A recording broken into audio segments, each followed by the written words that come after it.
إن الله وملائكته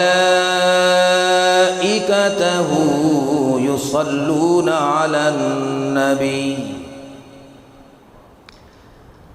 يا أيها الذين آمنوا صلوا عليه وسلموا تسليما اللهم صل على محمد وعلى آل محمد كما صليت على إبراهيم وعلى آل إبراهيم إنك حميد مجيد اللهم بارك على محمد وعلى آل محمد كما باركت على إبراهيم وعلى آل إبراهيم إنك حميد مجيد پوچھو نہ فرشتوں سے نہ انسان سے پوچھو عظمت شہ لولا کہ قرآن سے پوچھو کس شان کا ہو احمد مرسل کا قصیدہ یہ بات تم اللہ کے دیوان سے پوچھو سرکار دو عالم سے محبت کا طریقہ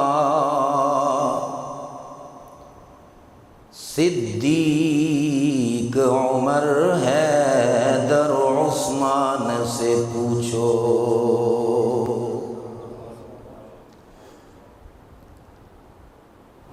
معزز علماء کرام برادران اہل سنت والجماعت محترم بزرگوں قابل احترام ساتھیوں عزیز نوجوان بھائیوں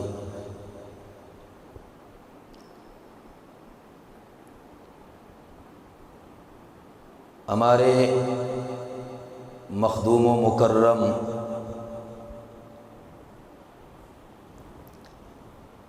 حضرت مولانا قاری محمد ولی فاروقی صاحب دامت فیوزہم کے حکم کی تعمیل میں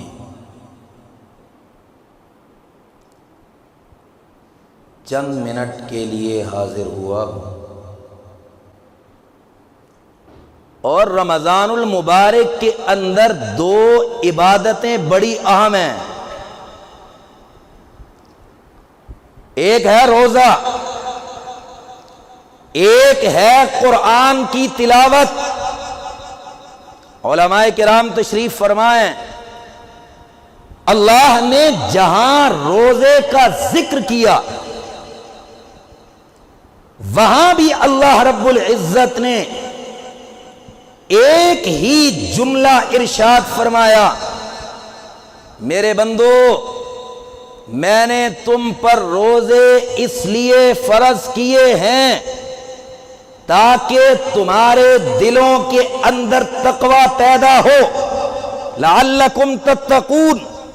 اور جہاں اللہ نے قرآن کا ذکر کیا کہ میں نے آسمان سے تمہارے لیے قرآن جیسی کتاب نازل کی ہے، وہاں بھی اللہ نے قرآن کا یہی مقصد بیان کیا، قرآنًا عربیًا غیر ذی عوج لعلہم یتقون۔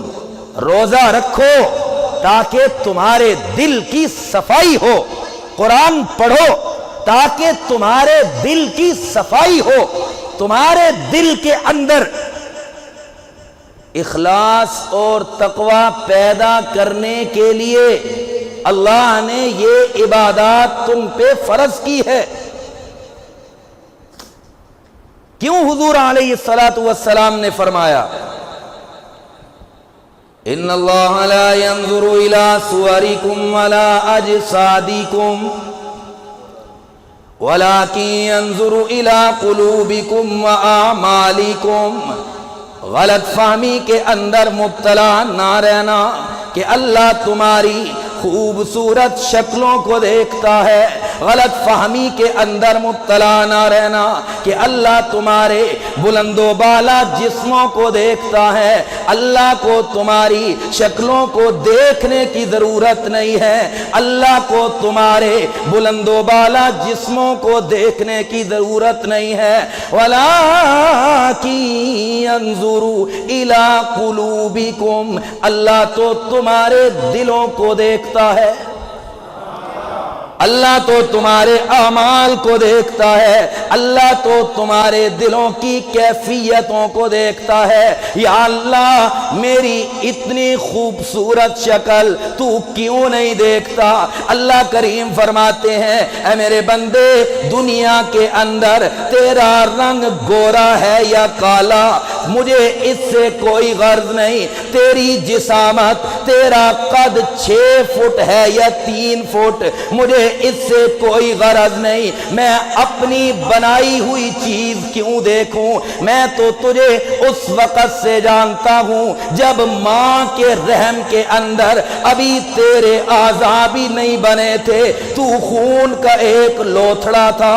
والذی یصورکم فی الارحام کیف یشاء، ماں کے رحم کے اندر پانی کے ایک قطرے کے اوپر جب میں تیری شکل بنا رہا تھا میرے بندے، میں تو تجھے اس وقت سے جانتا ہوں، دنیا کے اندر جا کے تیری رنگت کیا ہوگی، دنیا کے اندر جا کے تو کیا کرے گا؟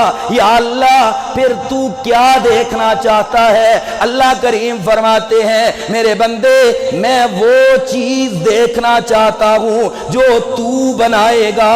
یا اللہ میں کیا بناؤں گا؟ اللہ فرماتے ہیں میرے بندے تیرا دل میں نے بنایا، دل کی کیفیت تو بنائے گا۔ دل تیرا میں نے بنایا، دل کی کیفیت تو بنائے گا۔ اس کیفیت کو بنانے کے لیے میں نے تجھے رمضان کا روزہ دیا ہے، اپنے دل کی کیفیت کو بدل دے۔ میں نے تجھے قرآن جیسی کتاب دی ہے، اس دل کی کیفیت کو بدل لے۔ میں نے تجھے اپنے پیغمبر کی سنت دی ہے، نبی کا نمونہ دیا ہے، دل کی کیفیت کو بدل لے۔ میرے بندے یاد رکھنا دنیا کے اندر مجھے اس سے کوئی غرض نہیں ہے، کوئی گورا ہے یا کالا، لیکن ایک دن آنے والا ہے وہاں گورے اور کالے کے اندر فرق ہوگا۔ یوم تبیض وجوہ وتسود وجوہ، میدان محشر کے اندر کچھ چہرے سیاہ ہوں گے، کچھ چہرے سورج کی طرح چمک رہے ہوں گے۔ وہاں اس میدان کے اندر دونوں کے درمیان فرق ہوگا۔ یا اللہ کیوں فرق ہوگا؟ اللہ فرماتے ہیں اس لیے کہ اس دن دل کی کیفیت تیرے چہرے پہ آ جائے گی۔ میدان محشر کے اندر دل کی کیفیت تیرے چہرے پہ آ جائے گی۔ اگر دل کے اندر ایمان ہوگا چہرہ چمکے گا، سورج سے زیادہ چمکے گا، چاند سے زیادہ چمکے گا۔ اگر اندر نبی کی محبت ہوگی، اگر دل کے اندر قرآن کی محبت ہوگی، چہرہ چمکدار ہوگا۔ اور اگر دل کے اندر کفر ہوا، دل کے اندر معصیت ہوئی، دل کے اندر نبی کی سنت سے بغاوت ہوئی، اللہ فرماتے ہیں وہ دل کی سیاہی تیرے چہرے پہ چھا جائے گی۔ اور حضور علیہ الصلوۃ والسلام سے صحابہ نے پوچھا آقا قرآن میں جو رب کہتا ہے کچھ لوگوں کے چہرے سیاہ ہوں گے، کچھ لوگوں کے چہرے سیاہ ہوں گے، اور کچھ لوگوں کے چہرے سفید ہوں گے۔ آقا یہ کون لوگ ہوں گے؟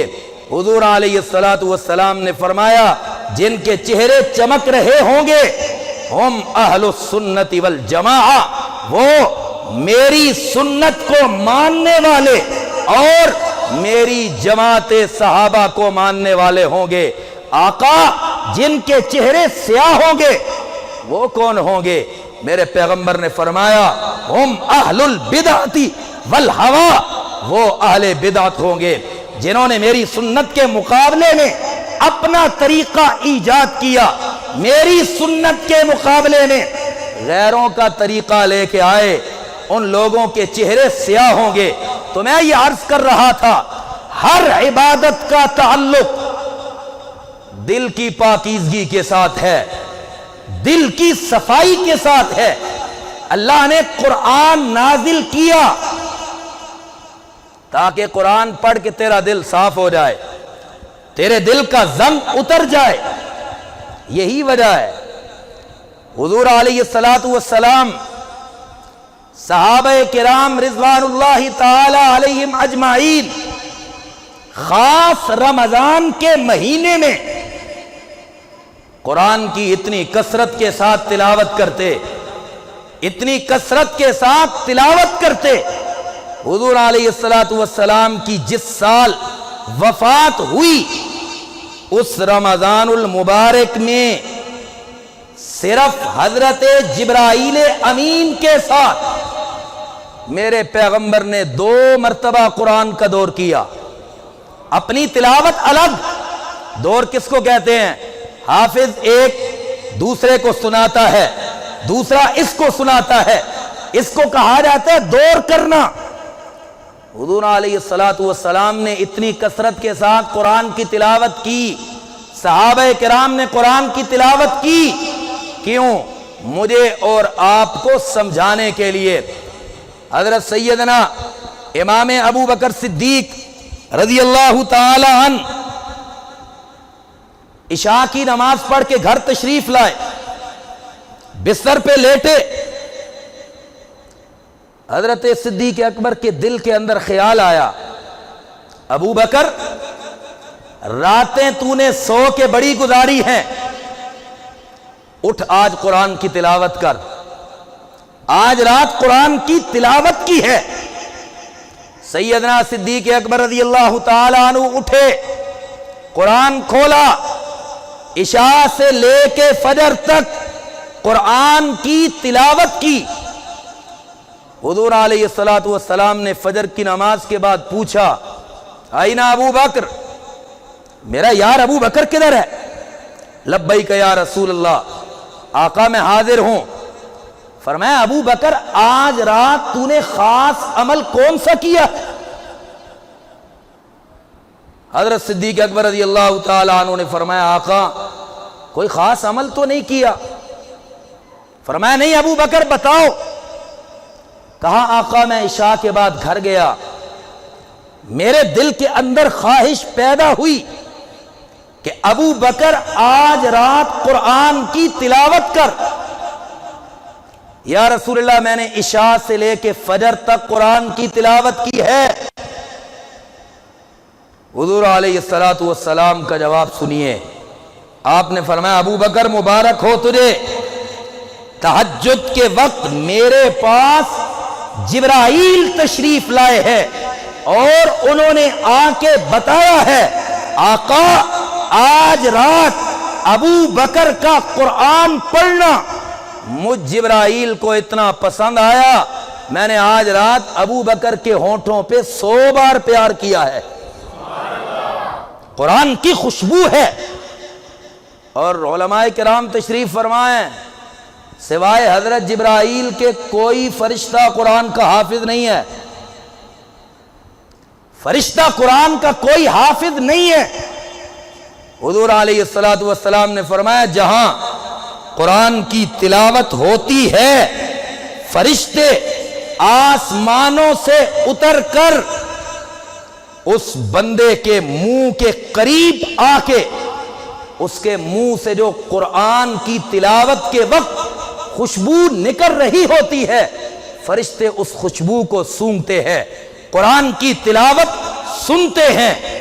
مطرف ابن عبداللہ رحمت اللہ علیہ راستے میں جا رہے ہیں، قبرستان آ گیا، وہاں مطرف ابن عبداللہ رحمت اللہ علیہ نے قبرستان کے کنارے 2 رکعتیں نماز پڑھی، نماز پڑھ کے لیٹ گئے کہ میں تھوڑی دیر آرام کر لوں، یہاں سے فارغ ہو کے اگلا سفر شروع کروں گا۔ خواب کے اندر اس قبرستان کا ایک مردہ آیا، حضرت شیخ زکریا نے لکھا ہے اس مردے نے آ کے حضرت مطرف ابن عبداللہ سے پوچھا، حضرت آپ نے جو 2 رکعتیں نماز نفل پڑھی ہے، آپ کو پتہ ہے اس کی قیمت کیا ہے؟ اللہ کے ہاں اس کا مقام کیا ہے؟ فرمایا بھائی بہت بڑی، اللہ اگر قبول کر لے۔ اس نے کہا نہیں، اس کی قدر و قیمت آپ بتائیں۔ حضرت مطرف ابن عبداللہ فرمانے لگے پھر مجھے تو نہیں پتا، تو ہی بتا دے۔ کہا حضرت جس جہان میں آپ بیٹھے ہیں یہاں آپ نیکیاں کر سکتے ہیں، آپ کو قیمت پتہ نہیں ہے۔ جہاں میں پہنچ چکا ہوں یہاں ہر نیکی کی قیمت سامنے آ گئی ہے، لیکن اب ہم کر نہیں سکتے۔ پھر کہنے لگا حضرت اللہ اگر مجھے دوبارہ زندہ کرے اور دنیا میں بھیجے اور اللہ مجھے اختیار دے دے، ایک طرف آپ کی پڑی ہوئی یہ 2 رکعتیں رکھے، دوسری طرف پوری دنیا کی حکمرانی رکھ دے، اور اللہ مجھے کہے ان 2 میں سے جو چاہے لے لے، مجھے پیدا کرنے والے کی قسم حضرت ساری دنیا کی حکمرانی کو میں جوتے کی نوک پہ رکھوں گا، آپ کی پڑی ہوئی یہ 2 رکعتیں لے لوں گا۔ اس لیے میرے دوستو ہم رمضان کے جو دن باقی رہ گئے ہیں ان کی ہم قدر کریں، قرآن کی تلاوت اور زیادہ کثرت سے کریں۔ ہم سوچیں رمضان کے مہینے میں ہم اپنے رب کے سامنے کتنا روئے ہیں، ہمارے تو دل اتنے سخت ہو گئے رونا آتا ہی نہیں ہے۔ حضور رمضان میں کثرت کے ساتھ روتے۔